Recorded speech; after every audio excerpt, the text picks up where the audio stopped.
बिस्मिल्लाहिर्रहमानिर्रहीम। अस्सलाम वालेकुम नाज़रीन, मैं हूं सैयद अनवारुल हसन और आप देख रहे हैं प्रोग्राम सच के साथ पीटीवी न्यूज़ इस्लामाबाद स्टूडियो से। नाज़रीन, सेनेट इंतखाबात का ओपन बैलेट के जरिए कराने का मामला कानूनी, सियासी और सहाफ़ती हलकों में ज़ेर बहस है। ओपन बैलेट से वोटिंग कराने के मामले से मुतल्लिक सदारती ऑर्डिनेंस का इजरा कर दिया गया है, लेकिन इसे जो सुप्रीम कोर्ट में इस सिलसिले में सदारती रेफरेंस दायर किया गया है उसमें सुप्रीम कोर्ट की राय से मशरूत किया गया है।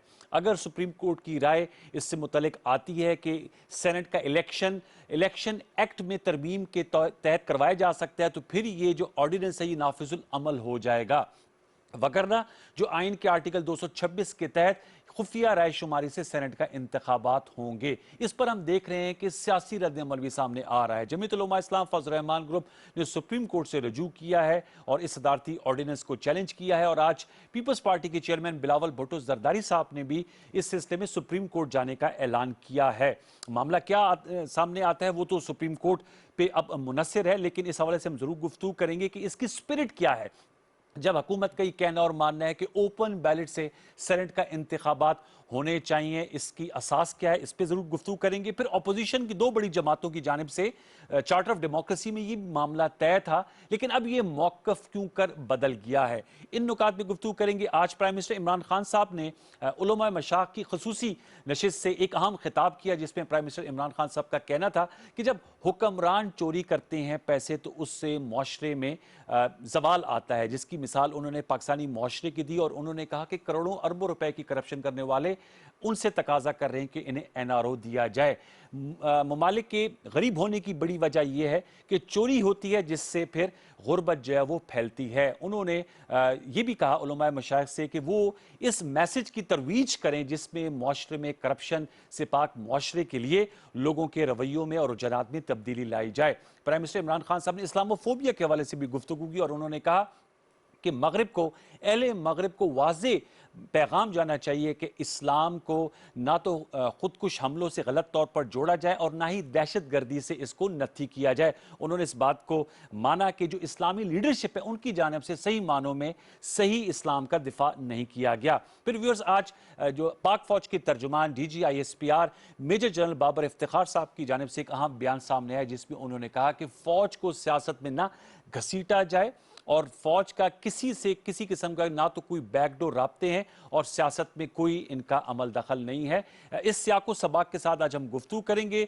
जो मौजूद मेहमान शख्सियत मेरे साथ शरीक गुफ्तगू उनका तारुफ में आपसे करा दे तो हमें ज्वाइन कर रहे हैं स्काइप पर पाकिस्तान मुस्लिम लीग नवाज के सीनियर रहनुमा है, सेनेटर हैं बैरिस्टर जावेद अब्बासी साहब, उनको वेलकम करते हैं। हमें टेलीफोन लाइन पर ज्वाइन कर रहे हैं पाकिस्तान तहरीक इंसाफ के सीनियर रहनुमा है, सेनेट ऑफ पाकिस्तान के रुकन है सेनेटर मोहसिन अजीज साहब, आपका बहुत शुक्रिया। और दौरान गुफ्तगू एहतशामुल हक साहब सीनियर जर्नलिस्ट एनालिस्ट हमें ज्वाइन करेंगे, उनको भी वेलकम करेंगे। मैं मौजूद मेहमानों को वेलकम करता हूं। मैं गुफ्तगू का आगाज जावेद अब्बासी साहब आपसे मैं करूंगा। जावेद अब्बासी साहब, मैं आपसे जानना चाहूंगा क्योंकि ये सवाल बहुत ज्यादा आपसे किया भी गया होगा, लेकिन आपके सामने मैं रखूंगा। चार्टर ऑफ डेमोक्रेसी जाहिर सी बात है PMLN और पीपल्स पार्टी के दरमियान ये आपस में तय हुआ था। उसकी शिक नंबर 23 मेरे सामने है, जिसमें कहा गया है कि फ्लोर क्रॉसिंग और करप्शन और जो सेनेट और जो बिल वास्ता इंतखाबात हैं इसमें पैसे के लेन देन के अमल की रोकथाम के लिए ओपन आइडेंटिफाइड बैलेट के जरिए करवाया जाएगा और इससे इसका मकसद यह है कि शफाफियत लाई जाए। सवाल बड़ा सादा से है कि ये आप लोगों का मौकफ है और इसको आप लोग अहमियत भी देते हैं मिसाक जमहूरियत को। अब क्या वजह बनी है कि अब जब हुकूमत कह रही है कि ओपन बैलेट से आप सेनेट का इंतखाब करवाएं तो अपोजिशन इसको मानने के लिए तैयार नहीं और मौकफ अक्सर बदल गया है? जावेद अब्बासी साहब। बिस्मिल्लाहिर्रहमानिर्रहीम, बहुत शुक्रिया अनवार साहब। देखिए अनवार साहब, बहुत कंफ्यूज है, हुकूमत के अंदर क्लैरिटी नहीं है। हुकूमत जब सेनेट का इलेक्शन बिल्कुल सर पे आ गया और मेरा ख्याल है 3 दिनों बाद इसका शेड्यूल अनाउंस होने वाला है। पहले सेनेट ऑफ पाकिस्तान चली गई है सुप्रीम कोर्ट में और सुप्रीम कोर्ट में उन्होंने रेफरेंस लेके गए हैं कि आर्टिकल 226 की जो है वो तशरीह करें। अभी सुप्रीम कोर्ट ऑफ पाकिस्तान में हियरिंग जारी है, इसकी आज भी हियरिंग जारी है और आपने देखा कि आज चीफ जस्टिस साहब के रिमार्क्स भी इस पे आए हैं। साथ ही इन्होंने कोई 4 दिन 5 दिन पहले नेशनल असेंबली में एक कॉन्स्टिट्यूशनल बिल भी इंट्रोड्यूस करवाया है, जो आईनी बिल था वो भी इंट्रोड्यूस कराया, उस पर भी डिस्कशन जारी थी जी। फिर रात के अंधेरे में इन्होंने एक ऑर्डिनेंस निकाल लिया। अब ये काम कोई दुनिया की तारीख में आप बता दें कि किसी हुकूमत ने जल्दबाजी में इतनी पैनिक क्रिएट की गई है कि वो 3 फॉर्म एकदम उन्होंने कर दिए। भाई अगर आप सुप्रीम कोर्ट ऑफ पाकिस्तान में गए तो आप मेहरबानी करके इंतजार करें कि सुप्रीम कोर्ट ऑफ पाकिस्तान से क्या फैसला आता है। फिर अगर आपने ज्यादा कर दिया तो आपने कॉन्स्टिट्यूशनल अमेंडमेंट बिल लेके आए नेशनल असेंबली में, वो आपका वहां पड़ा हुआ है। पाकिस्तान तारीख में मुझे आप बता दें, दुनिया की तारीख में बता दें कि कोई लेजिस्लेशन ऑर्डिनेंस के जरिए वो और उसे उसे किया हो कि मशरूत किया हो। अगर सुप्रीम कोर्ट ऑफ पाकिस्तान की जजमेंट ये आई तो ये एप्लीकेबल होगा और ये ना आई तो ये एप्लीकेबल नहीं होगा। ऐसी लेजिस्लेशन की ना इजाजत दी जा सकती है ना हो सकती है। वो तो भाई साहब सुप्रीम कोर्ट का ये मामला सुपुर्द हो गया। चीफ जस्टिस पाकिस्तान ने रिमार्क्स भी दिए कि ये तो जो फैसला है वो हमारी राय से मशरूत होगा ऑर्डिनेंस का। और दूसरा, चीफ जस्टिस साहब का कहना था कि हुकूमत को ऑर्डिनेंस जारी करने से नहीं रोका जा सकता। मेरा सर सवाल ये था कि आप लोगों का जो एक स्टेटेड पोजीशन थी उससे क्यों आप लोग बिल्कुल इनराफ कर गए हैं? ये बड़ा इंपॉर्टेंट सवाल है जो आपने किया है। ये बिल्कुल आपने ठीक कहा है कि मुख्तलिफ औकात में हम ये बात कहते रहे हैं और इस पर हमने डिस्कशन भी करते रहे हैं और ये हमारी स्टेट पॉलिसी भी रही है कि सेनेट ऑफ पाकिस्तान के जो इलेक्शन है, बदकिस्मती से उन पर क्वेश्चन उठते रहे हैं और एक ऐसा मैकेनिज्म अडॉप्ट करना चाहिए जिस पर क्वेश्चन न उठे। जी। लेकिन उसका तरीकाकार ये था कि हुकूमत 4 से 4 महीने पहले, 6 महीने पहले पार्लियामान के दोनों हाउसेस की कमेटी बनाती है। वो दोनों हाउसेस की कमेटी जो पार्लिमानी कमेटी के नाम से पहचानी जाती है, वो इस पर डिस्कस करते हैं। वो देखते हैं कि ये प्रोविजन जब लाई गई थी 1973 के उनके कॉन्स्टिट्यूशन में तो उनका क्या मकसद था। उस कमेटी को बाहर निकलवाते, उस डिस्कशन को बाहर निकलवाते, फिर एक बड़ी लंबी डिस्कशन होती और फिर वो एक सारे मिलकर इसका कोई लायामल निकाल के लाते जो मुतफिका होता। आज तक आईनी तरमीम बिल इस तरह नहीं लाया जा सकता जिस तरह इन्होंने इस तरह मजाक किया है। उसके लिए माहौल क्रिएट किया जाता है। उस दिन ठीक। दोनों हाउसेस की अच्छा, मीटिंग अब भाई बुलाई साहब जाती एक है। तो आपने अब माहौल की इलेक्शन में बात की, 3 दिन दूसरा रह लेकिन गए, अब भाई आईनी साहब आपकी तरमीम हो बात ही नहीं ठीक है, सकती, हमें माहौल पता है कि बनता नहीं है। करवा सकते। एक एक लिहाजा ये कौम के साथ जो मजाक है, मैं समझता हूं कि ये नहीं होना चाहिए और इसका नुकसान बड़ा ये होगा कि आइंदा आने वाले सेनेट ऑफ पाकिस्तान के इलेक्शन को हमने अभी से डिस्प्यूटेड बना दिया है। अब ये ओपन होती है या नहीं होती, सुप्रीम कोर्ट की क्या जजमेंट आती है, लेकिन आने वाले इलेक्शन में बड़े सीरियस क्वेश्चन प्राइम मिनिस्टर साहब ने भी उठा दिए और ये आज सारी दुनिया में इसकी डिस्कशन बन गई है। लेकिन ये एक अब तमाशा हमने वक्त से पहले अपने इलेक्शन का लगा दिया था जो हमें किसी सूरत में लगाना चाहिए था। अब भाई साहब मैं आपको शाम में गुफ्तगू दोबारा आपके पास आऊंगा। एहतिशामुल हक साहब ने हमें ज्वाइन कर लिया है। मैं उनसे ज़रा इसका सवाल का जरूर जवाब लूं। एहतिशामुल हक साहब, सर मैं आपसे जानना चाहूंगा, भाई साहब से मैंने सवाल रखा था चार्ट ऑफ डेमोक्रेसी के हवाले से कि उसमें तो स्टेटेड पोजीशन थी। उन्होंने कहा बिल्कुल स्टेटेड पोजीशन है लेकिन एक माहौल बनाया जाता है। लेकिन हमने माजी में देखा है कि तरमीम 38 मिनट में भी पास की गई हैं। मैं आपसे जानना चाहूंगा जो बेसिक असास है मैं उसको डिस्कस करना चाह रहा हूं, कैसे जो ये पैसों का लेन देन है और जो पैसों का अमल दखल है हमारी पार्लिमानी पॉलिटिक्स में, जिसकी वजह से अनफॉर्चुनेटली जो अपर हाउस है हमारा जो बड़ा मोतबर है, लेकिन उसमें ये मामला चलते आए हैं। इस दरवाजे को कैसे हमेशा के लिए बंद किया जा सकता है, पॉलिटिकल डिफरेंसेस असाइड? एहतिशामुल हक साहब। देखिए अनवार, ये बड़ी बदकिस्मती है हमारी कि जब हम हुकूमत में होते हैं तो हमारा रवैया कुछ और होता है, जब हुकूमत में चले जाते हैं, अपोजिशन में आ जाते हैं तो रवैया कुछ और हो जाता है। जी। अब इससे पहले नैब का इशू देखना, नैब ऑर्डिनेंस जो है वो नैब हुआ, उस पर क्या था, नैब पे बड़ी वाज़ेह पोजीशन हो गई थी इनकी कि ठीक है इसको चेंज होना चाहिए, ब्लैक लॉ है, ये ड्रैकोनियन लॉ है। उसके बाद जनाब आपने देखा नवाज शरीफ साहब ने क्या कहा था गिरफ्तारी से चंद दिन पहले, उन्होंने कहा जी हमने तो भुगत लिया, बाकी लोग भुगते। और फिर इसकी आपको याद है कमेटी भी बनी थी डिफेंस मिनिस्टर जो है हमारे, उनके अंडर में 20-25 लोगों की, वहाँ पे भी 2-3 मीटिंगें हुई, उसके बाद मामला खत्म हो गया। तो ये भी उसी पे ही चल रहा है। अब देखें ये सारा मामला एहतिशाम साहब थोड़ा सा जरा सर ऊंचा बोलिएगा काइंडली प्लीज। हाँ, मैं कह रहा हूँ कि इस वक्त सूरत हाल ये है कि ये मसला कानूनी से ज्यादा सियासी मामला हो गया है। ठीक है ना? जी जी जी। देखो जिस तरीके से हुकूमत की तरफ से जो मानना पड़ेगा कि जो जल्दबाजी में काम हुआ, जिसको कहते हैं इनडिसेंट हेस्ट, वो तो हुआ ना कि आपने एक तरफ आप सुप्रीम कोर्ट में चले जाते हैं और फिर आप 26वीं तरमीम जो है वो आईनी वो इंट्रोड्यूस करवा देते हैं और फिर तीसरी दफा आप ऑर्डिनेंस जारी कर देते हैं। अब आज देख लें जिस तरीके से सुप्रीम कोर्ट ने भी एक किस्म की साजिश की है कि भाई ये कोई तरीका नहीं है, अगर आपने इसको लिंक ना किया तो मशरूत ना किया होता तो हम इसको उठा के बाहर फेंक देते हैं। देखिए अब दो चीजें अनवार बहुत वादे तौर पे सामने आई हैं। कुछ लोग कहते हैं कि ये इनसिक्योरिटी इन एडिशन पीटीआई की हुकूमत की अपनी भी हो सकती है कि जो बिलावल भुट्टो बार बार कह रहे हैं कि इन्हें खदशा है कि हमारे लोग जो है ना, इनके लोग तो टूट के हमारी तरफ आ जाएंगे, ये सियासत भी हो सकती है। दूसरी चीज ये है कि अगर यही बहस हो रही है कि जी ये ओपन और शो ऑफ हैंड से होना चाहिए, तो फिर वो ये भी कह रहे हैं कि जी चेयरमैन सेनेट का भी इलेक्शन इसी तरह ही हो जाना चाहिए। और दूसरी सर तरफ इब्तिदा साबित कहां करें से होने चाहिए थे शामुल हक साहब? आप ठीक कह रहे हैं फिर सारे इलेक्शन ओपन होने चाहिए, लेकिन कहीं से तो इब्तिदा भी करनी होती है ना किसी चीज की। आपकी राय में किस चीज से इब्तिदा की जानी चाहिए? आप तो बड़े बाखबर सहाफी हैं, बहुत से लोगों की राय है और बहुत से मुफस्सिर कह रहे हैं कि जी कंसोर्शियम बन गए हैं और जैसे अनफॉर्चुनेटली बाज असम्बलियों में पैसों का लेन देन होता है, वहां पर जाकर इन्वेस्टर्स बैठ गए हैं और रेट लग रही हैं। कोई खबरें आपके पास भी ऐसी पहुंची हुई होंगी? देखिए इस तरह की चीजें तो हो रही हैं, ये कभी भी नहीं होता कि ये मंडी ना लगे, ये मंडी लगेगी। और मेरा अपना ख्याल है कि कोई भी तरीका आप कर लें, ये तो ज्यादा मंडी जो अब देखने के ज्यादा फाटा के हवाले से लगती थी, वो तो मर्जर हो गया उधर केपी में। लेकिन आपने पिछला इलेक्शन देखा, इमरान खान साहब ने 20 अपने एमपीएस को निकाल दिया था। देखिए मसला इस वक्त जो बड़ा वाज़ेह तौर पे सामने आपने खबर की बात की है, कहने वाले लोग कहते हैं कि जी आधा एनआरओ हो गया और आधा जो है ना वो बाकी वाला जो है ना वो 26 मार्च से पहले पहले हो जाएगा। इस तरीके से बिलावल भुट्टो जरदारी साहब और मौलाना फजल मान की टोन टर्न बिल्कुल बदल गई है। अभी आप देख लें, ना वो एस्टेब्लिशमेंट की मौलाना साहब ने बात की है, ना वो ये कहते हैं कि जी अपना गैर जमहूरी कुव्वतें, वो कहते हैं हम गैर जमहूरी रवैयों के खिलाफ हैं। तो जाहिर है उन्हें भी कहने वाले लोग कहते हैं कि कोई किसी ना किसी तरीके से वो भी टेम हुए हैं। अब सवाल ये है कि ये इतना बड़ा एक फैसला किया गया था, सारे सीखते हैं। अब आपको बात हो रही चार्टर डेमोक्रेसी 2007 वाले में 31 जुलाई को ये हुआ था, उस वक्त क्या मसला 13 जुलाई को 2006 को लंदन में, तो उस वक्त तो आपने कहा था कि शो ऑफ हैंड से होगा, अब क्यों नहीं है?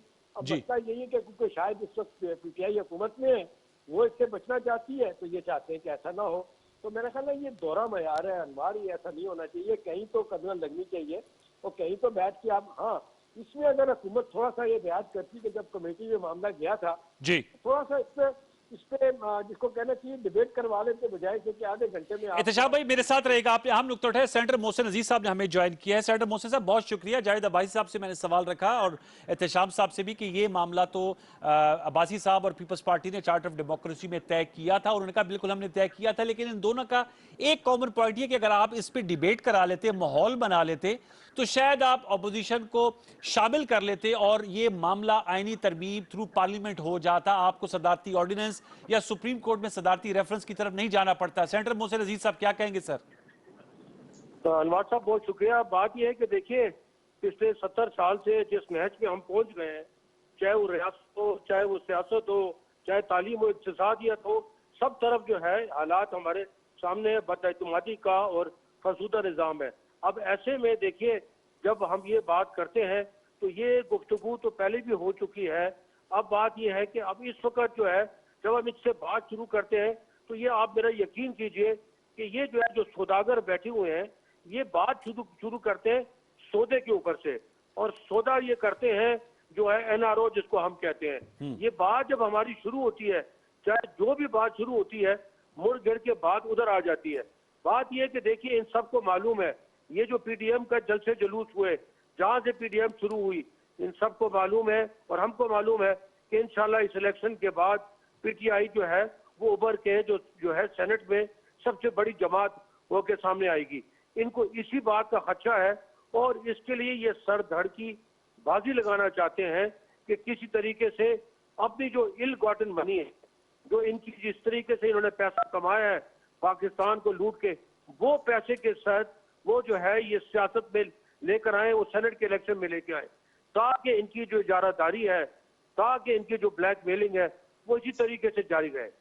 बात यह है कि जी देखिए इन्हीं ने, हमने बैठ के मई 2016 में ये जो हाउस बना था, जो पूरे हाउस ने एक बैठ के करारदाद पास की थी, उसमें तकरीबन 20-22 जो पार्लिमानी लीडर्स थे सब पार्टीज के, उस जमाने में मैं जो है हम अपोजिशन में थे, जावेद साहब जो है रूलिंग पार्टी में थे और इसी तरीके से पीपल्स पार्टी भी अपोजिशन में थी। हमने मिलके ये कहा था कि ये जो क्लब है रिच मैन्स क्लब बन चुका है और इसका जो काम है वो यही है कि सब ने यक मुश्त होके यक जबान होके ये कहा था कि ये पैसे की लेन देन इसको खत्म किया जाए, क्योंकि इससे जो है न सिर्फ सियासत बल्कि सियासतदान बदनाम हो चुके हैं। अब बात यह है कि ये कहते कुछ है करते कुछ है। हम तो ये इनको पहले भी, अब बात ये थी कि जब इन्होंने 2016 में किया था, ये रेजोल्यूशन पास हुए थे, ये रिकमेंडेशन पास हुई थी, तो उसके बाद इनको चाहिए था कि 2018 तक ये हुकूमत में रहे, ये कोई कॉन्स्टिट्यूशनल अमेंडमेंट लेकर आते, ये उसके ऊपर गुफ्तगू करते। आज ये हम पे इल्जाम लगा रहे हैं कि हम इनके साथ बैठते नहीं है, हम तो इनके साथ हर चीज में बैठने को अच्छा तैयार हैं। मोहसिन साहब, इनका ये भी कहना था, आपने कहा आप बैठने के लिए तैयार है, वो कहते हैं पैनिक, शायद आप लोगों के में पैनिक है, या आज वैसे बिलावल भुट्टो जरदारी साहब ने जो ओपन बैलेट का चैलेंज भी कबूल किया है, क्या ऐसा है कि क्योंकि आप खुद भी सेनेटर है और इंशाल्लाह होपफुली आप भी सेनेट का इलेक्शन लड़ने जाएंगे, कोई अपने बंदों पर एतबार का इशू है, कोई मामला ऐसा है कि कहीं कोई दाएं बाएं ना हो जाए, इसलिए ओपन बैलेट की तरफ पीटीआई जाना चाह रही है?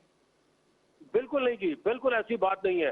हमने तो पहले भी बता दिया था और हमारे एमपीएस को मालूम है कि अगर उन्होंने कोई इस तरह की हरकत की तो उनके साथ क्या एक्शन लिया जा सकता है, जो कि for the first time and जब से पाकिस्तान बना है, ये एक दफा एक्शन इमरान खान ने लिया है कि अपने जो इलेक्टेबल्स थे उनको अगली दफा उसने न सिर्फ टिकट दिया बल्कि पार्टी से निकाल दिया।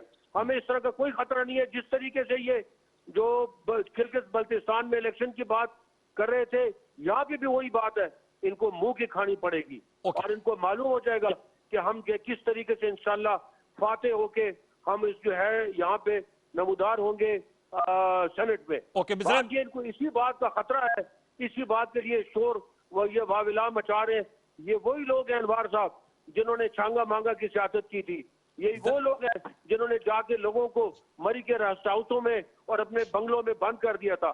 हम ना वो हरकत करते हैं, ना हम करने चले हैं और ना हम चाहते हैं कि हरकत से हरकत करें, लेकिन हम चाहते हैं कि सियासत और सियासतदान के ऊपर जो दाग लगा हुआ है वो अब हट जाए, लेकिन ये लोग भी वो करना चाहते हैं। हम जब अपनी लॉबीज में बैठते हैं तो यहाँ पे जो सेनेटर साहिबान आपके साथ इस वक्त मौजूद हैं या बाकी जो है उनसे आप पूछे कि दिल पे हाथ रख के और अपनी कसम पे बोले कि ये हम लॉबीज में बैठ के ये बात नहीं करते कि फलां आदमी जो है वो टिकट खरीद के आया है, फलां आदमी वोट खरीद के आया और इसने इतने इतने पैसे दिए। न सिर्फ वोट खरीद के आते हैं बल्कि ये पार्टी के जो लीडर हैं उनसे टिकट खरीद के लाते हैं। तो ये मैं जरा आपने नुक्ता उठाया, हाँ मोहसिन साहब मेरे साथ रहेगा, नुक्ता उठाया। जावेद अब्बासी साहब, सर ये आप दिल पे हाथ रख के कहेंगे लॉबीज में ऐसी गुफ्तगू होती है कि पता होता है, निशानदेही होती है कौन किस बलबोते पे आया, क्या रूट अपनाया गया और कैसे सियासत को पाक किया जा सकता है ये पैसे की मिलावट से और गिरावट से? जावेद अब्बासी साहब, एक तो शुक्र है कि मोहसिन अजीज साहब के मैं साथ नहीं है, जो गुस्सा उनका आज है, जो गुस्से के वो आलम में है, तो आपने आपकी मेहरबानी की, हमें दूर दूर बिठाया हुआ है आपने, वरना मोहसिन साहब जैसा आदमी भी अगर आज गुस्से में है तो बाकी का क्या हाल होगा ये मैं अंदाजा कर सकता हूँ। इस बात से मैं इत्तेफाक करता हूँ कि हम हर सूरत इस बात पे डिस्कस करते भी रहे, इसमें डिस्कशन हुई भी है, कमेटी ऑफ पोल बनी है सेनेट की, उसमें भी डिस्कशन हुई थी और उसमें ये सब ने ये कहा था कि सेनेट ऑफ पाकिस्तान के इलेक्शन में बड़े सीरियस क्वेश्चन उठते हैं जो नहीं उठने चाहिए। ये सबसे बड़ा ऐवान है, इस बड़े ऐवान में अगर कोई 2 या 6 या 1 कोई आदमी भी इस तरह का अगर आता है जो खरीद फरोख्त करता है जो सारे सेनेट के लिए अच्छा नहीं है, तो ये तो बिल्कुल डिस्कशन थी है और मेरा ख्याल आगे रहेगी। इसका मकसद सिर्फ ये था कि उसका कोई नतीजा भी निकलना चाहिए ना जावेद अब्बासी साहब, जो तमाम सियासी जमातों को एक्सेप्टेबल होना चाहिए, जो तमाम स्टेक होल्डर को एक्सेप्टेबल होना चाहिए। उसके लिए कॉन्स्टिट्यूशनल अमेंडमेंट है तो वो लानी चाहिए थी, उसके बगैर हो ही नहीं सकता। हुकूमत की चूंकि नीयत ठीक नहीं थी, हुकूमत पैनिक है, पैनिक की मैं भी आपको वजह बताता हूँ कि क्यों पैनिक है, मैंने बड़ी पहले डिटेल बताई। ये पहले सुप्रीम कोर्ट ऑफ पाकिस्तान में चले गए, अब सुप्रीम कोर्ट ऑफ पाकिस्तान में जो इनका रेफरेंस है वो अभी पेंडिंग है, उस पर हेयरिंग हो रही है। इनको इंतजार करना चाहिए था कि उसकी कोई जजमेंट आ जाती, फिर लेजिस्लेशन हो सकता था। दूसरा तरीका था कि इन्होंने आईनी अमेंडमेंट नेशनल असेंबली में इंट्रोड्यूस कराई थी, उसका कोई आउटकम देखते हैं, उसका क्या नतीजा निकला है। जावेद साहब कथा कलामी के लिए माजरत, आप सही कह रहे हैं, लेकिन उसके लिए 2 तिहाई अक्सरियत चाहिए ना, वो तो इनके पास खुद से नहीं है ना 2 तिहाई अक्सरियत। उसी में मैं आ रहा था कि ये इनको पता है कि इनकी 2 तिहाई अक्सरियत नहीं है, इनको पता है कि जब तक अपोजिशन हमारा साथ नहीं देगी ये तो सिंपल लॉ नहीं पास करा सकती, आईनी बिल किस तरह पास करवाएंगे। उसके लिए हमेशा जरूरी होता है कि जब आईनी अमेंडमेंट आती है, और आपने कहा कि जल्दी में भी पास हुई होती है, उसमें एक माहौल बनाया जाता है कि तमाम जमातें अगर साथ दें तो आईनी अमेंडमेंट जब कमेटी पास कर दे तो वो जल्दी भी पास हो सकती है। लेकिन उसके लिए ये होता है कि आपके पास अददी तादाद हो, तमाम सियासी जमातें आपकी हमायत कर रही हूँ, तमाम स्टेक होल्डर जो है वो आपकी हमायत कर रहे हूँ। ये डरते किस बात से, ये पैनिक क्यों है? इन कई मशीर ये अपने ऐसे हैं जो बाहर से आए हुए हैं, जो इनके एडवाइजर हैं, जो अच्छा। किस मुल्क से आया हुआ है, कोई किस मुल्क से आया हुआ है, उनको पीटीआई के एमपीए पसंद नहीं करते। मोहसन साहब को तो एमपीए पसंद करते हैं, शिबली फराज साहब इनको एमपीए पसंद करते हैं, ये पार्टी का फेस है। बेशुमार इनके ऐसे लोग हैं जिन्हें इनके एमपीए किसी सूरत पर वोट नहीं देना चाहते। वो समझते हैं कि एक तो वो एडवाइजर रहे, हुकूमत के मजे लूटते रहे हैं, वो एमपीएस को जानते भी नहीं है, उनका इस इलाके से कोई तल्लुक नहीं है, वो सिर्फ पैसा खर्च करके और जाती दोस्तियों के बुनियाद ये पर तो आए। भाई साहब इनकी पार्टी का मामला हो गया। पीटीआई के एमपीए वोट नहीं देना चाहते। ठीक है, ये तो इस इनसे मैं पूछ मामले लेता को हूँ, कैटर करने आपसे के मैं लिए जानना चाहूंगा। इन्होंने ये आइन का और कानून का तमाशा बनाया हुआ है और सेनेट ऑफ पाकिस्तान का तमाशा बना लिया है, जो बदकिस्मती से आने वाले सेनेट के ऊपर बड़े सीरियस क्वेश्चन इन्होंने अच्छा। उठा दिए हैं। ये कर कुछ नहीं सकेंगे, ये ओपन बैलेट से नहीं हो सकता इलेक्शन आइन के आर्टिकल 22(c) की मौजूदगी में। ओके। लेकिन आने वाला इलेक्शन जो है इन्होंने बहुत ज्यादा डिस्प्यूटेड बना अच्छा, लिया। मुझे ये उसका तो बड़ा मैं अफसोस इसे है। मौसे साहब से जानूंगा। इत्तेशाम से मैं आपसे सवाल ही करूंगा, आप जो मौजूदा चेयरमैन सेनेट है उनके खिलाफ जब आप लोग तहरीक अदम एतमाद लाए तो आप उसके शायद गालिबन रिटर्निंग ऑफिसर थे और वोट भी काउंट हो रहा था, आप उस वक्त आप और नुमान वजीर साहब मौजूद थे। सर, उस पर काफी आप लोगों को हजीबत उठानी पड़ी थी, आप लोगों के 14 वोट नहीं थे और उस पर एक दूसरे पर ब्लेम गेम भी पड़ा, फिर कहा क्या कार्रवाई करेंगे। तो सर, ये वंस फॉर ऑल ये दरवाजा भी तो बंद करें ना। ठीक है, वो तो मैं सवाल कर लेता हूं कि जी चॉइस ऑफ कैंडिडेट्स हुक्मरान जमात की कौन सी है, आप लोगों की कौन सी है। ये कहते हैं कि जी आप लोगों की जो है वो सिंध के लोग पंजाब से इलेक्ट हो जाते हैं, पंजाब के लोग सिंध से हो जाते हैं, बाहर की दूसरी बात है। लेकिन अब भाई साहब, ये जो वो 14 वोट गायब हो गए थे, आज तक ना पता चला वो कौन है। सर, उस पर आप लोगों ने अभी भी आप लोगों का इत्तेफाक नहीं है तहरीक अदम एतमाद पे, क्योंकि आप लोग कहते हैं कि जी उसमें जो आप लोगों को शर्मिंदगी उठानी पड़ी थी, आप लोग दोबारा उसलिए उस काम में नहीं पड़ने जा रहे। इसके लिए वंस फॉर ऑल ये चीज सेटल नहीं हो जाएगी? एक तरह से आपका भी भला हो जाएगा, आपके पास भी जो है कुछ लॉस करने के लिए नहीं होगा। ये बिल्कुल आपने ठीक कहा कि जब इलेक्शन हो रहे थे सादिक संजरानी साहब के और हासिल खान बजेंजो साहब के पास, तो मैं रिटर्निंग अफसर नहीं था, मैं हासिल खान बजेंजो का एजेंट था। बिल्कुल आपने ठीक कहा कि हमारे लोग खड़े हुए, जब वोटें निकली तो बहुत ही बड़ी शर्मिंदगी थी, वो शर्मिंदगी आज भी है। मैं तो बार बार हुकूमत से हाथ जोड़ता हूं कि खुदा का वास्ता है उन आदमियों के नाम नहीं, आपको वो आप पता है, बदले उन बताने, आदमियों के हुकूमत नाम कैसे मेहरबानी बताने हैं करके भाई जारी कर साहब? दें। वो तो आपने बताने सर, खुदारा। नहीं, वो तो आप हमें लोगों क्यों ने बताने, बताना, हुकूमत है हमें क्या आपकी पार्टी बताया? के नाम बताने। मैं अपने बारे में कसम उठा, बाकियों के बारे में किस तरह उठा सकता हूँ? इनको पता है, जिन्होंने जमीनों का सौदा किया होगा, जाहिर है ये बगैर किसी सौदे के तो ये मामला नहीं होगा। ये अगर ये उन बंदों के नाम बताएंगे तो कौम की बड़ा भलाई होगी। ये बिल्कुल आपने ठीक कहा है कि ये कॉन्स्टिट्यूशनल इलेक्शन है, senate of Pakistan, chairman senate का इलेक्शन और स्पीकर नेशनल असेंबली का इलेक्शन ठीक है। आईने अच्छा, पाकिस्तान के आप ये अंदर नुकता उठे, मैं पेपर जरा के जरिए मोसे होगा। साहब से पूछूं, फिर मैं तो एहतेशाम साहब के जब पास तक जाऊंगा। उसमें आईनी तरमीम ना हो, आई मीन, जब मैं तक आता हूं। कॉन्स्टिट्यूशनल उसमें तरमीम ना लाई जाए, वो इलेक्शन जो है वो आम तरीके से हो नहीं सकता शो ऑफ हैंड के जरिए। ठीक है। उसमें भी सीरियसली सोचना चाहिए कि वाकई स्पीकर का भी और चेयरमैन सेनेट का इलेक्शन भी आइंदा इस पर जरूर एक हाँ डिस्कशन होना चाहिए। लेकिन जहां माहौल ऐसा है अनवार साहब कि अगर इस हुकूमत के साथ हम बैठ के किसी सर, वो सिंपल माहौल तो चीज पे हमने भी कौमी बात असम्बली करते में भी हैं। देख लिया। आज नोटिस भी इशू हो गए 3 मेंबरान असम्बली को, आपके हामिद हमीद साहब है, नवीद कंवर साहब है एक जवाब जरा एक जवाब देने दें। और पीटीआई के भी हैं। अगर हम इनके साथ किसी बिल पे, किसी लेजिस्लेशन पे, हमेशा से पार्लियामान के दोनों हाउसेस के अंदर अब हुकूमत और अपोजिशन मिलकर काम करती है, एक दूसरे से वहां बैठ के लॉबीज में बात भी करती है। अगर इनमें जो मुल्क के इंटरेस्ट में और स्टेट के इंटरेस्ट में भी अगर हमको लेजिस्लेशन करने के लिए इनके साथ बैठते थे, ये बाहर आके ताने देते थे टीवी पे, ये कहते थे ये एनआरओ मांग रहे हैं, ठीक है, ये ये मैं एनआरओ एनआरओ की का आज कॉपी प्राइम मिनिस्टर मांग रहे साहब हैं। ने तो ये बात की, सर एनआरओ मैं हमने पूछता कब हूं। मांगा? किसी एक आदमी का नाम ले।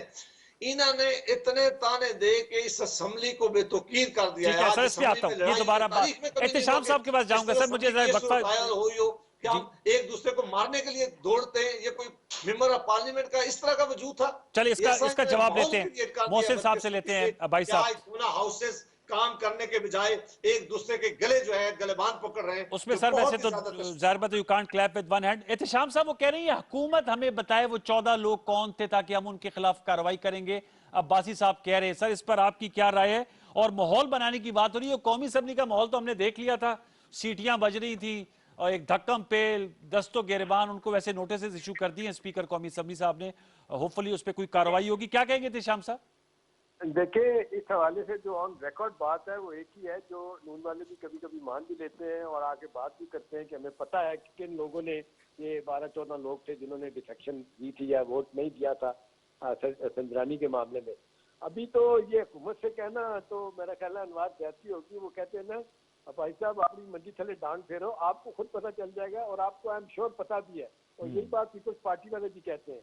लेकिन ऑन ए सीरियस नोट देखें, ये मसला जो अब ये क्राइसिस बनता जा रहा है, अब इसको अभी अटॉर्नी जनरल ने अनवार जितना कह दिया कि जी अब अगर लगता नहीं है कि 11 मार्च से पहले पहले ये अपना फैसला आपका आ जाएगा, और फिर देखें ना वो तो बात तो वही आ जाती है ना 186 के तहत, तो अपनी एडवाइजरी जुडिशरी को जो है अपना उन्होंने इन्वोक किया हुआ है अपने सुप्रीम कोर्ट में, और अगर ये मामला नहीं तय होता तो फिर 226 के तहत तो फिर ओपन एंड ठीक कराना होगा। अब सवाल क्राइसिस वाला ये है कि अगर सुप्रीम कोर्ट फैसला नहीं करती और ये मामला लेट होता है तो फिर तो 11 के बाद तो इलेक्शन शेड्यूल आ गया तो चेंज नहीं होगा जी। फिर उसके बाद क्या होगा, कौन इसको संभालेगा?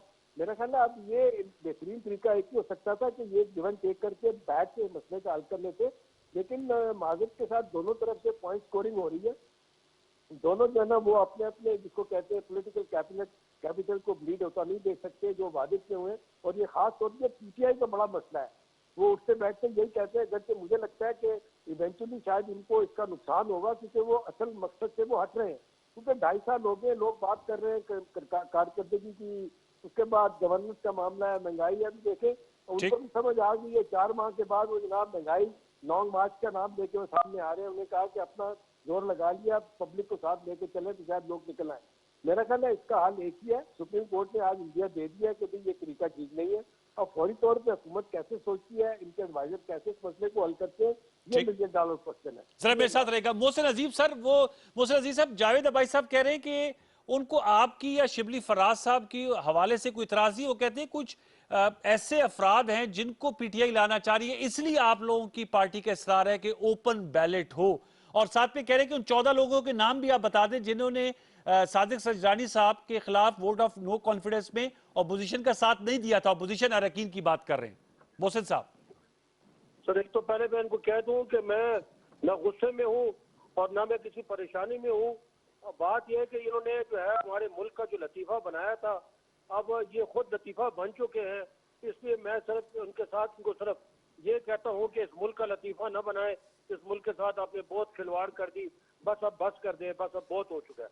बात यह कि ये बताएंगे कि ये जो 4 एमपीए के साथ ये 2-2 सेनेटर्स कैसे ले आते हैं, ये तरीकेकार जरा हमको भी समझाएं कि ये 4 एमपीए होते हैं इनके पास और वो कुछ हो जाता है। अब बात यह है कि ये लोग पहचाने गए हैं, हमने जो इनको यहाँ पे एक्सपोज करना था आज ये एक्सपोज हो चुके हैं कि हमने पहले जो है रेफरेंस दायर किया, फिर उसके बाद यहाँ पे बिल लेकर आए, बिल पे जो कुछ हुआ, जिस तरीके से ये आग बगोला हो गए, जिस तरीके से ये गुस्से में आ गए, ये कहते हैं इनको हम साथ लेकर चले, साथ लेकर कैसे चले जब आप गुफ्तगू करते हैं? आप खुद बताएं मुझे अनवार साहब कि फैटफ के बिलों के साथ नैब का क्या तल्लक, कितना दूर दूर का तल्लक है, वो उसमें पर्चा लेकर आ गए कि इसमें से जो है ना 32 क्लॉज इसमें से आप निकाल दें, और उसमें क्या क्लॉजेज थी, एक एक क्लॉज के पीछे एक एक चोर, एक एक बिगोड़ा जो है वो छुपा हुआ था। तो बात यह है कि जी इनके साथ गुफ्तगू तो हम हर वक्त मामला में करने को तैयार है, लेकिन ये अगर कसम कुरान खा के और अपने दिल पे हाथ रख और अपने पार्टी लीडरान से ये वहां से इजाजत लेके आ जाए कि हम तुम्हें बचाने के लिए जो लगे हुए हैं, जो ये पीडीएम है या तुम लोगों को 4 लोग हैं और जो 9 लोग हैं मुख्तलिफ पार्टी में मिलके उनको बचाने के लिए जो निकले हुए हैं, उनके लिए इन्होंने सरदर्द की बाजी लगाई है, ये इसमें से पीछे हट जाए, क्योंकि ये जो है कौम का मुतालबा है, कौम ने इनको हमसे मुतालबा किया है, हम ये वादा करके आए हैं कौम से कि इनको हम बेनकाब करेंगे। कहाँ तक हम इनसे पैसे लेने में कामयाब होते हैं ये कल पता लगेगा, लेकिन उसके लिए जस्तजू और उसके लिए कोशिश बिल्कुल जाहिर है, और कोई ये नहीं है कि हम कोई कहते कुछ है करते कुछ है। हमने जो कहा उसकी तरफ हम गामजन है और उसकी तरफ हमारी इशारा भी है और उस तरफ हमारा मौसा साहब वो तो बता रहे हैं एहतशाम साहब के, वो कह रहे हैं कि ये तो अब महंगाई मार्च करने जा रहे हैं, 26 मार्च से शुरू होने जा रहा है, और आज भी अब्बासी साहब ये कह रहे हैं कि जब भी हम बातचीत के लिए करते हैं या कोई राय भी देते हैं तो हमें कहा जाता है एनआरओ आप लोग मांग रहे हैं, ताने दिए जाते हैं। आज भी प्राइम मिनिस्टर साहब कह रहे थे कि अरबों करोड़ों रुपए की करप्शन है और मुझे कहा जाता है कि एनआरओ दिया जाए। तो इन दोनों बात पे क्या कहेंगे? एक तरफ महंगाई मार्च और दूसरी तरफ एनआरओ की बास गश्त। दो किस्म की ये बात करते हैं। एक ये बात करते हैं एम्प्लॉयमेंट, वो इनका गिला खत्म हो गया क्योंकि जो एम्प्लॉयमेंट इन्होंने इंडस्ट्री से ली थी। एक तो ये बात जो बड़े, मैं माफी से ये लफ्ज इस्तेमाल करना चाहता हूँ, बहुत अहमक है, क्योंकि जब कहते हैं कि प्राइम मिनिस्टर ने कहा कि मैं 50 लाख लोगों को नौकरी दूंगा, तो 50 लाख नौकरी तो हुकूमत में नहीं देने की थी ना। 50 लाख नौकर तो हुकूमत में अगर हम रख लेते तो हुकूमत के पास तो पहले खसारा है और खसारे में आगे बढ़ जाते। 50 लाख नौकरी तो प्राइवेट सेक्टर के थ्रू दिलवानी थी, जो कि अनवार साहब इनको भी अब मालूम हो चुका है कि वो 50 लाख नौकरी की तरफ हम चल निकले हैं।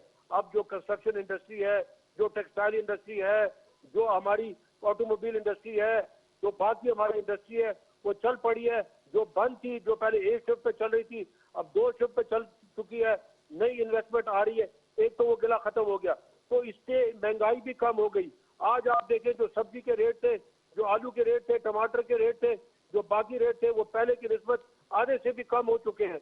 इसके मुताबिक ये जाके जरा देखिए कि बाजार में क्या हो रहा है। हाँ, इसमें आगे गुंजाइश भी है, इसमें गुंजाइश मौजूद है, जिसमें कि आगे जिद्दोजहद जारी है। और इंशाल्लाह चंद माह में, मैंने पहले भी एक दफा आपके प्रोग्राम में कहा था, आज दोबारा कहता हूँ कि वो जो है ये चीजें हमारी नोटिस में है, इमरान खान की नोटिस में। और इमरान खान एक वाहिद वो लीडर है जो कि गरीब का ख्याल पहले रखता है और उसके बाद अमीर का ख्याल रखता है। आप शौकत खानों को देख लें, आप नमल को देख लें, आप यहाँ पनाहगाह को देख लें, जो भी उसकी जो है दिल है और दिमाग है, वो पहले गरीब की खिदमत के लिए है, जिसके लिए ये मुल्क बना है। और जो तालीम है और जो सेहत है, उसमें भी आप देख लें कि हमारा जो इंसाफ कार्ड है और इसने जो हलचल यहाँ मचा दी है, इनको मालूम है कि सेनेट के इलेक्शन के बाद इंशाल्लाह जहाँ मेजोरिटी में आएंगे, अगला इलेक्शन जब आएगा हम 2/3 मेजोरिटी से 2/3 मेजोरिटी। मोहसिन साहब, ये आपने आप बड़ा दावा किया, मेरे साथ रहेगा जाहिद अब्बासी साहब। वो कह रहे हैं आपको चूंकि मालूम है और शिकस्त जो नविश्ता दीवार है, इसलिए आप लोग मार्च कर रहे हैं। और अगर सेनेट का इलेक्शन खुशअस्लूबी से हो जाता है और उसके बाद पीटीआई अपने रिफॉर्मिस्ट एजेंडा पे आगे जाती है, तो फिर 2/3 मेजोरिटी से दोबारा रिएक्ट होकर आ जाएगी। जाहिद अब्बासी साहब, मोहसिन अजीज साहब ने अभी अपनी हुकूमत के कारनामे गिनवाए हैं। मैं सब देख रहा था और सोच रहा था कि मोहसिन अजीज साहब किस पाकिस्तान की बात कर रहे हैं। जिस पाकिस्तान में मैं, आप और शाम साहब रहते हैं, उसकी तो तस्वीर बहुत मुख्तलिफ है। मोहसिन साहब भी उसी पाकिस्तान में रहते हैं वैसे। मोहसिन अजीज साहब चूंकि एक बहुत बड़ा इंडस्ट्रियलिस्ट है, एक बहुत बड़ा मालदार आदमी है, सेठ आदमी है। अगर आज 1 लाख रुपए का भी किलो आटा हो तो मोहसिन अजीज के लिए कोई फर्क नहीं पड़ता। लिहाजा इनको लिए तो मुझे यकीन है कि इन्होंने जो कहा, मैं मानो मान लेता हूं कि इनके लिए कोई महंगाई नहीं है। लेकिन अगर आप पाकिस्तान के टूलवार्स में जाएं, पाकिस्तान के लोगों से आप पूछें, पाकिस्तान के देहातों में जाएं, ये जो अभी कैमरा मैन आपके सामने दोस्त हमारे खड़े हैं, और आप अपने इलाके का क्वार्ड में जाएं, पाकिस्तान की तारीख में इतनी बड़ी महंगाई नहीं है जो इस वक्त हुई है। जो चीनी, आटे, दवाइयों के जो करप्शन में जो स्कैंडल हुए और जिनमें खरबों रुपया खाया गया है कौम का, वो भी पाकिस्तान की तारीख का हिस्सा है। आज पाकिस्तान में आप बिजली देख लें, गैस देख लें, आप इसके जो आम भाई साहब हल क्या है इसका सर? इस्तेमाल करती हैं उनकी कीमतें आप देख लें जो आसमाना तक पहुंचे। वो डॉलर कहाँ था, ये एक नारा लगाया करते थे कि हम आएंगे तो लूटी हुई दौलत वापस लाएंगे। वो कौन सी लूटी हुई दौलत इन्होंने वापस लाई है? हम आएंगे तो डैम बनाएंगे, वो डैम कहाँ बने? हम आए तो गवर्नर हाउस को गिरा के यूनिवर्सिटीज बनाएंगे, वो यूनिवर्सिटी कहाँ बनी है? हम आएंगे तो 1 करोड़ लोगों को नौकरियां देंगे, वो नौकरियां कहाँ गई हैं? हम आएंगे तो 50 लाख लोगों को घर देंगे, वो घर कहाँ बने हैं? वो किस पाकिस्तान की ये बात करते थे? और सबसे ज्यादा इमरान खान साहब क्या करते थे कि हम इस मुल्क में सबसे ज्यादा डैम बनाएंगे। इन्होंने एक चीफ जस्टिस के साथ मिलकर पाकिस्तान के लोगों का पैसा उठा किया, सारी दुनिया से वो चंदा करके पैसा, वो पैसा किसके पास है और वो पैसा कौन इस्तेमाल कर रहा है? ये क्वेश्चन जब हम असेंबली में उठाते थे, हमें गाली देते हैं, ये चोर हैं, ये डाकू हैं, ये बदमाश हैं, ये एजेंट हैं, ये अमेरिका के एजेंट हैं, ये मोदी के एजेंट हैं। वो कह रहे हैं भगौड़े हैं जी। आप मोहसिन अजीज साहब कह रहे हैं, भाई साहब भगौड़े कह, एहतिशाम साहब कह रहे हैं। एक आखिरी में, अब ये सारा जब माहौल क्रिएट किया गया है, एहतिशाम साहब बैठे हुए हैं, आप सीनियर जर्नलिस्ट हैं, सारी दुनिया की डेमोक्रेसी में ये होता है कि हुकूमत से अपोजिशन सवाल पूछती है और हुकूमत आके जवाब देती है और उनको अगेंज करती है और साथ लेके चलती है। हम कहते हैं कि जनाब चीनी में इतना बड़ा कमीशन मुकर्रर किया था, लोगों के सामने आ गए, वो डाका कौम की जेबा में पड़ा, उसका साहब ने ये हमें गाली देते हैं। हम कहते हैं दवाइयों को, मैं खुद प्राइम मिनिस्टर साहब ने अपने वजीर को हटाया और उन्होंने कहा अरबों रुपए का घपला हुआ है। ठीक। हम कहते हैं जवाब दें, ये गाली देते हैं। हम इनसे सवाल पूछते हैं कि जनाब मेहरबानी करके इस मुल्क में लोगों का क्या कसूर है कि आपने 400% महंगाई कर दी है, ये गाली देते हैं। हम कहते हैं आपने अपने इलेक्शन में ये वादे किए थे पूरे नहीं किए, ये गाली जी। देते हैं। हम कहते थे प्राइम मिनिस्टर साहब ने कहा था मैं रिफॉर्म्स लेकिन लाऊंगा, सर आजकल तो सबसे पीडीएम के ज्यादा जलसों में भी कोई गुफ्तगू काफी सख्तगीर हो रही है भाई साहब। पीडीएम के जलसों में जरा एहतशाम भाई आपकी इजाजत से मोहसिन अजीज साहब से जान लो। मोहसिन अजीज साहब बताएं इस हवाले से, वो कह रहे हैं कि चीनी आटा, आप किस ये पाकिस्तान में गाली रहते हैं? देते हैं तो गाली देने में हम तो इनका मुकाबला नहीं कर सकते। मोहसिन साहब आप किस पाकिस्तान में रहते हैं? भाई साहब तो मानने को तैयार नहीं है कि आप इस पाकिस्तान में रहते हैं जिसमें वो कह रहे हैं बहुत सी महंगाई और आप कह रहे हैं कि बहुत सूरत बेहतर है, मुस्बत तस्वीर पेश सेठों कर का रहे एक हैं। अपना ग्रुप है जी, जी एक मोहसिन है साहब, सेठों का। मोहसिन अजीज सर साहब। बात यह है कि मैं मानता हूँ कि महंगाई है जिसकी तरफ जुस्तजू है, लेकिन बहुत ज्यादा कंट्रोल इस पे हो चुका है। मैं इसी पाकिस्तान में रहता हूँ, मैं वही गंदम खाता हूँ जो अब्बासी साहब खाते हैं, अच्छा। मैं वही रोटी खाता हूँ जो अब्बासी साहब खाते हैं, मैं कोई और दूसरी रोटी नहीं खाता। और मेरे पास जो मजदूर काम करते हैं, मेरे पास जो कारकुन काम करते हैं, मैं उनकी हालत से भी वाकिफ हूँ और मैं इन चीज़ों से वाकिफ ज़रूर हूँ। लेकिन मैं आपको फिर बताता हूँ कि देखिए ये जो इलेक्शन आते हैं, ये आप जाएं बाजार में, इसके बावजूद भी कि अब लोग जो है थोड़े से ये महंगाई के हाथों थोड़े परेशान है, लेकिन फिर भी इन्होंने इनके बयानियों को मुस्तरद किया, इनके जलसों को उन्होंने मुस्तरद किया। इसलिए किया कि उनको मालूम है कि एक सच्चा आदमी आया है जो ये कह रहा है, वो जो कह रहा है उसकी तरफ कोशां है और उसकी तरफ वो कोशिश में लगा हुआ है। और एक दिन जरूर अनकरीब आएगा जबकि ये मुल्क जो है, जो ये कहते थे कि एशियन टाइगर बनेगा, हम इसको इंशाल्लाह एशियन टाइगर बनाएंगे। इन्होंने तो एशियन बिल भी नहीं बनाया, तो भी नहीं बनाया इसको। लेकिन ये इनको मालूम है कि ये जो डायरेक्शन है, नेक नियति इस शख्स के अंदर कूट की भरी हुई है और मोहब्बत वतन के जो है जज्बा उसके दिल में कूट के भरा हुआ है। इसलिए वो दिन दूर नहीं है, इंशाल्लाह बहुत नजदीक है कि जब जो है, और ये बयानियां जो है इन लोगों को भी मालूम है और इसके ऊपर उनका यकीन है कि ये मुल्क इंशाल्लाह ठीक होगा। इसलिए मैं आपको ये बताता हूँ कि ये जो तमाम फंडामेंटल स्ट्रक्चरल चेंजेस जो है, जो कि हम करें कि चाहे स्ट्रगलिंग है, चाहे इक्तिसादी कोई बात है या ये सियासत है, बिजली महंगी की बात कर रहे थे मोहसिन साहब, महंगी बिजली। चेंजेस हम कर रहे हैं, तो स्ट्रक्चरल चेंजेस करने के लिए दिल गुर्दा चाहिए होता है, जो कि एक क्षेत्र है जो ग्रीन है और उसकी कबड़ में कोई स्केलेटन मौजूद नहीं है। जरा मेरे साथ एक एहतिशाम साहब, मैं आपसे जानना चाहूंगा सर, वे फॉरवर्ड बताइएगा जरा। पॉलिटिकल पोलराइजेशन तो है, एक अबाई साहब का बयानिया है, एक मोहसिन अजीज साहब का बयानिया है। मिडल ऑफ द ग्राउंड कैसे अचीव किया जा सकता है एटलीस्ट इकोनॉमिक टर्न अराउंड के लिए, और अगर कोई अच्छी लेजिस्लेशन हो सकती है for the larger good of Pakistan, उस पर कैसे इकट्ठे बैठा जा सकता है? ओपन बैलेटिंग की जो बात हो रही है, सेनेट इलेक्शन में ट्रांसपेरेंसी लाने की जो बात हो रही है, क्या इसके लिए आप हल सजेस्ट करेंगे एहतिशाम उल हक साहब? देखिए नवार, इसमें तो कोई दो राय नहीं है कि बड़ा नोबल इनिशिएटिव है प्राइम मिनिस्टर इमरान खान का कि भी करप्शन खत्म होनी चाहिए, और ये बादशाह साहब भी कहते हैं, बाकी लोग भी कहते हैं खत्म होनी चाहिए। अब मोडालिटीज पे आके इख्तलाफ होता है और फिर मसला वही आ जाता है कि भी गवर्नमेंट, अब जब आप हुकूमत में है तो रवैया कुछ और है, हुकूमत से बाहर है तो रवैया कुछ और है। अभी सारे मामले को अगर आप सम अप करें अनवार, तो एक ही चीज समझ आती है, ये कंसेंसस तो होता नजर नहीं आ रहा, ये जाती दुश्मनी में जो सियासत बदलती जा रही है। ये कभी भी लगता नहीं इकट्ठे बैठ के फैसला करेंगे कि भी नेशनल चैलेंजेस से निपटने के लिए इकट्ठे बैठ जाए, वो अपनी जगह। लेकिन एक ओनस जो गवर्नमेंट पे है ना मोहसिन साहब, वो बड़ा अहम है कि गवर्नमेंट ऑफ द डे जो है ना वो रिसीविंग एंड पे होती है। एक तो महंगाई चले किसी हद तक कमी हुई, लेकिन इनडायरेक्ट टैक्सेस अभी भी 70% है। अभी ये स्टेट 15वां जिसको कहते हैं ये गया, जिसको कहते हैं हर 15 दिन के बाद जो लगाते हैं पेट्रोल की प्राइसेस को बढ़ाते हैं, वो लगातार 5 इस तरह के जनाब 15 गुजरे हैं कि हुकूमत ने इसकी तेल की कीमत बढ़ाई है। तो देखें आज भी 47 रुपये सरचार्ज और उसके ऊपर जनाब GST लगा हुआ है। तो लोग इस वजह से बड़े परेशान हैं। और पुरानी बिजली गैस देखें, तीसरी दफा बिजली के रेट अब बढ़ने जा रहे हैं। अभी आप देख लें बिजली का सर्कुलर डेट जो है ना, वो आप देख लें 24,000 अरब हो गया, 350 रुपये का गैस का हो गया। हुकूमत के लिए मुश्किलात डेफिनेटली बहुत सी हैं, लेकिन मेरा अपना ख्याल है कि हुकूमत को इस रेटिक से थोड़ा सा बाहर आना चाहिए। और ये कोई देखें, आप एक साथ रह गए उसके बाद तो सीधा कटिंग का टाइम आ जाएगा। फिर भी अगर आप लोगों को यही कहते रहेंगे कि लूटा भी लूटा तो है, इसमें कोई शक नहीं, वो तो अब अनर्थ होना चाहिए जिन्होंने लूटा। लेकिन वो भी सवाल फिर यही है वो भी फिर अपोजिशन वाले कहते हैं कि साबित तो कुछ भी नहीं हुआ। एक साबित करना, दूसरा इस दौरान अपने आप को परफॉर्म कारकर्दगी दिखाना, वो मेरा ख्याल है मुश्किल पेश आ रही है। और प्राइम मिनिस्टर को भी पता है, पिछली मीटिंग में भी उन्होंने, आपने देखा, अपने एमएनए अपने मिनिस्टर्स को उन्होंने रगड़ा लगाया कि वी आर नथिंग डूइंग, अब मैं नहीं सुनूंगा, परफॉर्म करके बताएं। मेरा ख्याल है उनकी एनर्जी सबकी सियासत में लगी हुई है, थोड़ा बहुत अपनी अपनी वजारतों के बारे में देखें तो मेरा ख्याल है बहुत कुछ हासिल हो सकता है, बहुत कुछ करने की जरूरत है। लेकिन at the end of the day ये ना हो कि वो जिसको कहते हैं पंजाबी में सचिए बेखबरे तेरा लुटिए शहर बम्भोर, ये ओपोजिशन वाले इस काम में इनको लगाए रखे और बाद में पता चले आखिरी साल में कारकर्दगी कोई नहीं है और फिर पीएमएलएन जो लगता है पंजाब में फिर स्वीप कर जाएगी, फिर आपके लिए मुश्किलात होंगी। तो मेरा नहीं ख्याल इकट्ठे तो बैठते नहीं है, इस पे कंसेंसस नहीं होगा कि जिस तरीके से एक दूसरे की बात को ना कर रहे हैं।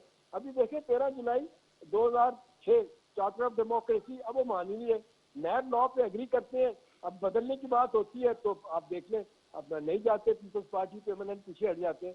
वो तो मुझे होता नजर नहीं आ रहा। उनको परेशानी अब यही है कि सेनेट के इलेक्शन के बाद ये तकड़े हो जाएंगे और फिर अगला इलेक्शन जीतने की पोजीशन में होंगे।